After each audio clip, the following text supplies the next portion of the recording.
información cinemática como lo son las aceleraciones en los centros de masa y las aceleraciones angulares alfa 2 y alfa 3.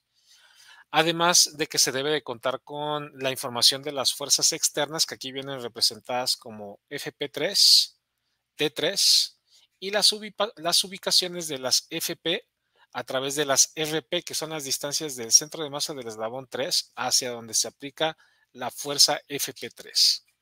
Bueno, pues habiendo visto esto, vamos a comenzar con la solución del ejercicio de la fila A de este nuevo conjunto de ejercicios para la cinética del biela manivela corredera.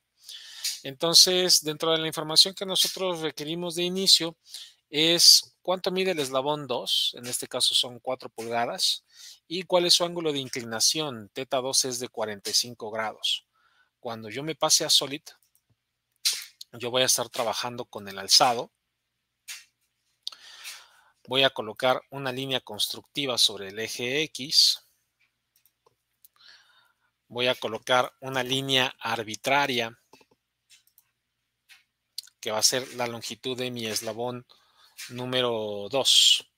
Entonces, si yo me regreso a tablas, el eslabón 2 mide 4 pulgadas y está a 45 grados. Ahí van las 4 pulgadas. Estas están a 45 grados.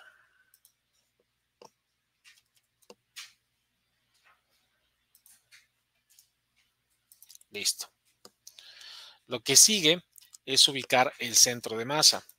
En tablas, el centro de masa aquí viene descrito por RG2 magnitud y por delta 2, que es el ángulo.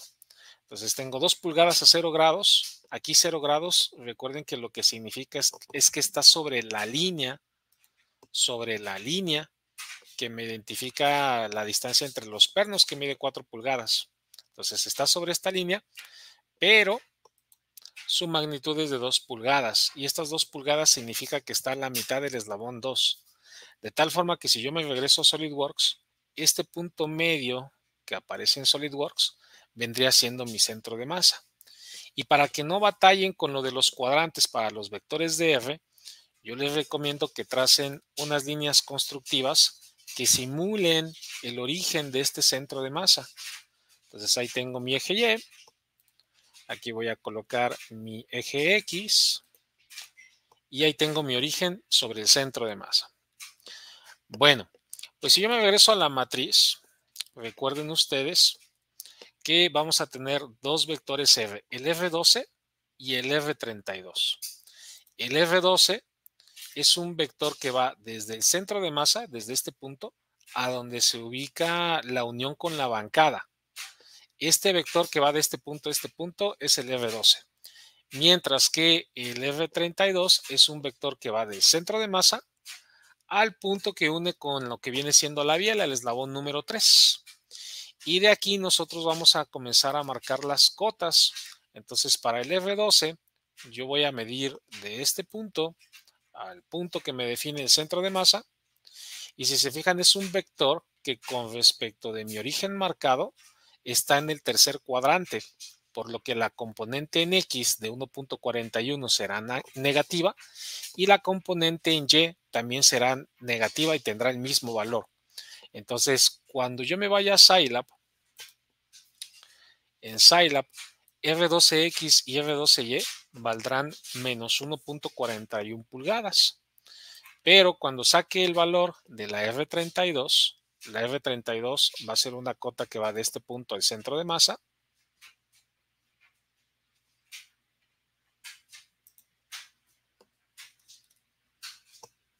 Una cota que va de este punto al centro de masa. Ahí está. Y es un vector que se encuentra en el segundo cuadrante. Entonces, como está en el segundo cuadrante según mi origen, en X va a ser positivo, 1.41. En Y también va a ser positivo, 1.41. Y entonces, cuando yo me regrese a Scilab, la R32X y R32Y pues tienen asignados estos valores, 1.41 pulgadas. Bueno, pues después de haber diseñado o después de haber colocado esta representación cinemática del eslabón número 2, viene el eslabón número 3. Del eslabón número 3 nosotros la información que vamos a necesitar es cuánto mide, que en este caso son 12 pulgadas, cuál es su ángulo de inclinación, que son 166.4 grados. Aquí el trazo del eslabón número 3 es diferente a lo que nosotros veíamos en el 4 barras y lo voy a explicar de la siguiente forma. Nosotros, al igual que con el 4 barras, vamos a trazar una línea que va a salir de este perno de unión y la voy a dibujar de forma arbitraria, ¿sí? Pero en el mecanismo de 4 barras, nosotros dibujábamos una línea constructiva que iba de este punto hacia la derecha. Y con respecto de esa línea, nosotros sacábamos a teta 3, que marcábamos la cota hacia donde estaba esta otra línea. Pues ahora no va a ser así. La línea constructiva yo no la voy a trazar aquí, la voy a trazar en este otro punto. ¿Sale? Y si me voy a las tablas, recordemos que el eslabón número 3 mide 12 pulgadas. Entonces aquí tengo las 12 pulgadas. Mientras que mi ángulo de inclinación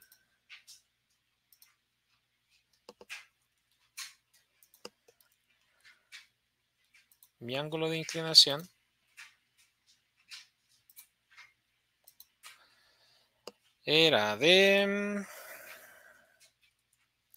166.4, teta 3, 166.4. 166.4, ahí está. Y luego lo que nosotros vamos a hacer es que vamos a ubicar el centro de masa. Entonces de tablas me voy a ir a la información de la RG3. Aquí se encuentra. Son 5 pulgadas a 0 grados. Recuerden que los 0 grados me indica que está sobre la línea que define la longitud del L3. Y en esta ocasión no está a la mitad del L3, está desfasado porque viene la magnitud de 5 pulgadas. Entonces en SolidWorks yo lo que voy a hacer es que voy a dibujar un punto sobre la línea que me define la distancia entre los pernos de 12 pulgadas. Ese punto pues está asociado con lo que decíamos hace un ratito de que valía 0 grados el delta 2. Y luego las 5 pulgadas que venían va a ser una cota que yo voy a marcar de este punto a el punto que acabo de dibujar. Y aquí voy a tener las 5 pulgadas de la RG3. 5 pulgadas a 0 grados. Entonces, este punto que definí aquí va a ser la localización de mi centro de masa. Y puedo hacer lo mismo que hice con el eslabón 2. Dibujo con líneas constructivas mi origen que está aquí en el centro de masa para que me ayude a ver los signos de los vectores R. Y si nos vamos nosotros a la matriz, aquí ya me quedó choca esta línea. Si nosotros nos vamos a la matriz,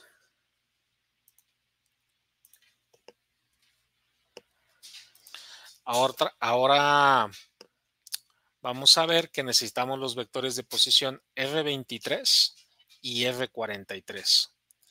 El R23 es el que va del centro de masa hacia donde se encuentra el perno que conecta con el eslabón número 2. Mientras que el otro vector, que es el R43, es un vector que va desde el centro de masa hacia donde se encuentra el perno que une con la corredera, con el bloque. Aquí nosotros tendríamos la corredera con su guía, ¿sí? Entonces vamos sacando las cotas. La primera cota que va de este punto a este punto, si se fijan con respecto del origen, está en el segundo cuadrante, entonces en X vale 4.86 negativo, en Y vale 1.18, y eso lo que va a hacer es que cuando pase los datos a Scilab, pues los coloque con su respectivo vector de posición, que en este caso es el 23, y ahí estamos observando los datos, ¿no? El menos 4.86 y el 1.18 pulgadas. El R43, regresándome aquí a SolidWorks, va a ser una cota que va a ir del centro de masa a este otro punto. Si se fijan, el vector está en el cuarto cuadrante, componente X positiva 6.8, negativa 1.65. Y entonces en Scilab yo voy a colocar los datos para el R43X de 6.8 y para el R43 de menos 1.65. Al ingresar todos estos datos en la consola de Scilab y estarle dando Enter o en Scilab Cloud, darle al botoncito de ejecutar, me va a estar colocando todos estos resultados, ¿no? Todos los vectores de posición, así como lo vimos en el mecanismo de 4 barras. Y ahora va a ser el instante de meter la matriz de 8 por 8, así como también lo vimos en el 4 barras. Si se fijan aquí en Scilab, aquí yo ya estoy colocando mi matriz de 8 por 8. No se les olvide que entre cada fila yo debo de colocar un punto y coma que separe para que me arme la matriz. Cuando yo le dé Enter a esta sintaxis, lo que me va a aparecer es este resultado. Aquí está mi matriz de 8 por 8. Y una vez que terminé de acomodar esta matriz, el siguiente paso es ver los resultados de cada uno de los términos del vector de solución. Mi vector de solución en la consola, a cada uno de estos términos, yo le estoy asignando una variable. Mis variables van desde la A hasta la H. ¿Sale? Entonces, A sería este término, H sería el último que tenemos acá. Bueno, pues para el primer término, que es el producto de la masa 2 por la AG2X, yo necesito estar checando las tablas. Mi masa 2 es de 0.002 blobs y la AG2, aquí la tenemos, son 203.96 pulgadas sobre segundo al cuadrado a 213.69 grados. Entonces, cuando yo me voy a Scilab,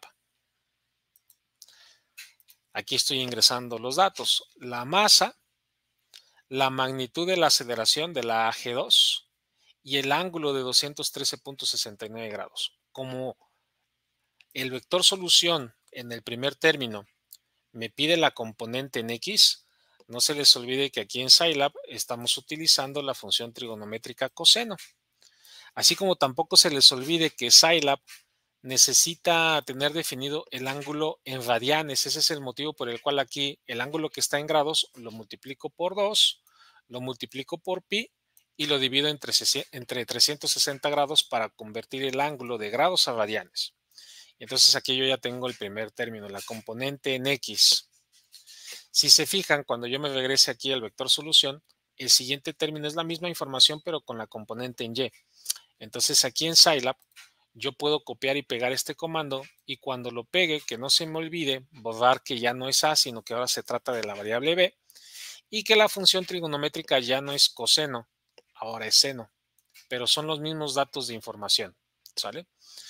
En el tercer término lo que me pide es el producto del momento de inercia de masa del eslabón 2 por la aceleración angular del eslabón 2. Si yo me voy a las tablas, la I2 vale 0.1, la alfa 2 vale 20 y ese es el motivo por el cual aquí en Scilab tengo el punto 1 por el punto 20. Siguiente término. Vamos a ver el vector solución. Tengo el producto de la masa del eslabón 3 por la aceleración en el centro de masa del eslabón 3 componente en X menos la fuerza externa en el eslabón 3 componente en X. Y el siguiente término es la misma información pero con la componente en Y. Si yo me voy a las tablas, la masa 3 vale 0.02 blobs, la AG3 vale 371.08 pulgadas sobre segundo al cuadrado a 200.84 grados y la fuerza externa FP3 es esta de aquí, son estas dos columnas.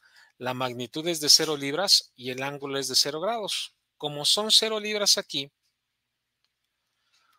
una fuerza de 0 independientemente de la componente que se trate, me va a dar un 0. Entonces aquí nada más se va a quedar con el producto de la masa por la aceleración. Cuando yo me voy a Scilab, aquí nada más estoy ingresando la masa del eslabón que vimos en tablas, la magnitud de la aceleración del eslabón 3 y el ángulo de esa aceleración. No hay una fuerza externa en el eslabón 3, entonces no lo estoy agregando. Y luego también de mi vector solución, pues tengo la información de X y ahora tengo que sacar la componente en Y. Entonces nuevamente en Scilab lo que yo puedo hacer es copiar y pegar esos mismos resultados, solo que no se me olvide que ya no es D, ahora es C, y que ya no es coseno, ahora es seno. Y así yo ya tendría los primeros 5 términos. Me regreso para acá. El sexto término es todo esto que tenemos aquí, pero como recordarán, la FP3 eran 0 libras. Entonces, 0 libras por cualquier valor de posición, 0 libras por cualquier valor de posición me va a dar 0. Entonces, lo único que yo voy a colocar aquí va a ser el momento de inercia de masa del eslabón 3 por la aceleración angular del eslabón 3 menos el par de torsión del eslabón 3. Y estos tres datos son los que yo busco en tablas. La I3 vale 0.2, la alfa 3 vale menos 2.4 y el par de torsión externo en 3 vale 20 libras. Por eso es que en Scilab me aparece esto como ecuación. En F yo voy a almacenar el producto del punto 2 por el menos 2.4 menos las 20 libras que traíamos en tablas. Siguiente término, ya para terminar el vector solución. Los siguientes dos, componente X y Y, me pide el producto de la masa 4 por la aceleración en el centro de masa del eslabón 4. Checando en tablas, la masa 4 es de 0.06. La AG4 vale 357.17 pulgadas sobre segundo al cuadrado y está a un ángulo de 180 grados. Entonces me regreso para la consola. Aquí vemos el valor de la masa, vemos la magnitud de la aceleración, vemos el ángulo, que son 180 grados, componente en X, y lo que hacemos es que copiamos y pegamos esta fórmula, nada más que no se nos olvide cambiar la variable, ya no es G, ahora es H, ya no utilizo coseno, ahora utilizo seno, y después de ejecutar cada uno de estos comandos, Scilab me va a regresar todos esos valores ya calculados, desde la A hasta la H. Y luego lo que nosotros hacemos con todos estos valores es que los ingresamos en un vector de solución que se llama B. B es un vector en donde yo voy a ingresar cada una de estas variables separadas en un punto y coma. Cuando yo ejecute esta instrucción en Scilab, les debe de aparecer este vector de solución, ya con todos los resultados desde la A hasta la H. Una vez que tengo el vector solución, para obtener todas estas incógnitas que son las fuerzas que nos interesan, no se les olvide que la sintaxis es la inversa de la matriz A por el vector solución B y esto se va a almacenar en C. Cuando ustedes le den un enter a esta instrucción, en Scilab les va a aparecer todos estos resultados. Y todos esos resultados son los que están directamente relacionados con el acomodo que yo tengo aquí. O sea que el primer resultado es la F12X, el que sigue la F12Y, el que sigue la F32X, hasta que llegue a la T12. ¿Sí? Y de aquí lo que sigue es encontrar la notación polar de cada uno de los vectores de fuerza, como lo hacíamos en el 4 barras. Hago la parejita del F12, la parejita del F32, la parejita del F43, y aquí acuérdense que no hay F14X, solo hay F14Y. Ahorita les voy a explicar qué es lo que vamos a hacer con esta fuerza. Pero con las otras tres parejas vamos a sacar Pitágoras y vamos a sacar ángulo. Entonces, cuando yo me regrese a la consola, tengo la componente en X y la componente en Y de la F12 y con este comando yo estoy aplicando Pitágoras. Tengo la potencia a la punto 5 que sería la raíz cuadrada y estoy sumando los cuadrados de cada uno de los términos, ¿sí? La F12X y la F12Y. Y se va a almacenar en la variable F12 magnitud. En la F12 ángulo yo voy a calcular el ángulo de este vector de fuerza a través de la función arcotangente. ¿Arcotangente de qué? De la componente en Y sobre la componente en X de la fuerza. Pero además, yo de una vez voy a checar si no tengo que corregir el ángulo. Si se fijan a través de los signos, nosotros podemos sacar el cuadrante. Esta es la fuerza en X, esta es la fuerza en Y. Negativo en X, positivo en Y, significaría que estás en el segundo cuadrante y ese es el motivo por el cual yo estoy sumando 180 grados. Siguiente pareja, Componente en X y componente en Y de la F32. Igual, saco Pitágoras, saco la arcotangente, pero checo a ver si hay que corregir. En X es positivo, en Y es negativo, significa que está en el cuarto cuadrante. Aquí hay dos formas de representar el ángulo. O lo dejas negativo, que sería esta sintaxis que tengo aquí, o lo dejas positivo y aquí tendrías que sumar 360 grados. Cualquiera de los dos resultados es válido, ¿sí? Luego, la F43, yo estoy utilizando estos otros dos resultados, componente en X, componente en Y, igual Pitágoras, arco tangente y checo la corrección del ángulo. Nuevamente, como tengo positivo en X y negativo en Y, pues no voy a tener la necesidad de corregirlo, voy a dejar negativo el ángulo. Y luego aquí viene la particularidad. Acuérdense que no tenemos una F14X, solamente aparece la F14Y. Entonces, cuando yo saque la notación de este vector de fuerza, yo la voy a trabajar a manera de valor absoluto. Y mi F14 magnitud, pues va a ser un valor de 8.76 libras. Pero su ángulo, yo lo voy a obtener a través del signo. Si el signo es negativo, el ángulo de esta fuerza va a ser de 270 grados. Pero si el ángulo fuera positivo, el ángulo sería de 90. ¿Sale?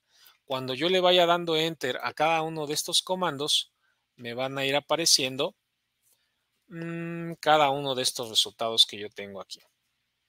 Entonces, ahí yo ya tengo todas las notaciones polares de los vectores de fuerza. Por ejemplo, la F12 es un vector de 29.3 libras a un ángulo de 179.79 grados. La F32 es un vector de fuerza de 29 libras a casi 0 grados. La F43 es un vector de 23.15 libras a casi 0 grados. La F14 es un vector de 8.76 libras a 270 grados. Y luego, acuérdense que el último dato que tengamos aquí en la C, donde almacenamos la inversa de A por B, el último, estos 94.41 son el T12, son mi T12, 99.41 libras por pulgada, ¿sale? Cuando a la T12 la multiplique por la velocidad angular 2, yo voy a obtener la potencia en libras por pulgada sobre segundo, ¿sí? Y esa T12, pues la multiplico por la omega 2, que de tablas, la omega 2 vale 10 radianes sobre segundo. Ese es el motivo por el cual aquí en Scilab viene multiplicado por 10. Y entonces esta potencia me da como resultado 994.1 libras pulgadas sobre segundo. Y luego estas libras pulgadas sobre segundo las tengo que convertir a HP. Entonces no se les olvide que este resultado lo divido entre 6600 para sacar la conversión, de tal forma que aquí me está demandando un motor cuya potencia en caballos de fuerza es de 0.15. Y esa sería ya toda la solución de la parte cinética de nuestro mecanismo biela manivela corredera. Todos los vectores de fuerza, la T12 y la potencia calculada en HPs. Entonces, esto sería todo por la sesión del día de hoy. Muchas gracias por acompañarme y hasta luego.